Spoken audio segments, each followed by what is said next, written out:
नाशिकच्या पाणलोट क्षेत्रामध्ये असलेल्या मुसळधार पावसामुळे गोदावरी नदीच्या पाणी पातळीत मोठी वाढ झाली आहे। याच पार्श्वभूमीवर आज शुक्रवारी 24 जुलै रोजी सकाळी 8 वाजता नांदूर मधमेश्वर धरणातून तब्बल 88,935 क्युसेस पाण्याचा विसर्ग सुरू करण्यात आला असून कोपरगावातील गोदावरी नदीवरील लहान पूल वाहतुकीसाठी बंद करण्यात आला आहे।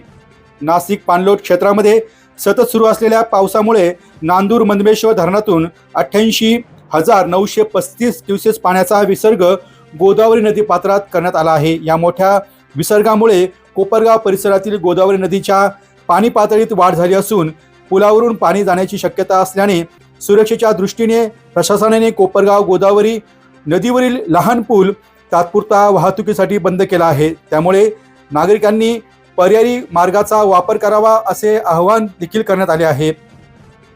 पूर परिस्थितीवर लक्ष ठेवण्यासाठी कोपरगाव शहर पोलीस प्रशासन, नगरपालिका, महसूल प्रशासन आणि पाटबंधारे विभाग यांची सर्व यंत्रणा सतर्क असून नदीकाठच्या परिसरावर सातत्याने नजर ठेवली जात आहे। गोदावरी नदीचं जे पाणलोट क्षेत्र आहे या ठिकाणी नाशिक अहमदनगर जिल्ह्यामध्ये मोठ्या प्रमाणात पाऊस झाल्यामुळे नदीपात्रात पाणी वाढलेलं आहे। याचप्रमाणे नांदूर मधमेश्वर जो प्रकल्प आहे त्या याच्यातून देखील 88,000 क्युसेकचा विसर्ग गोदावरी नदीत करण्यात आल्याने बऱ्याच ठिकाणी पूर परिस्थिती निर्माण झालेली आहे।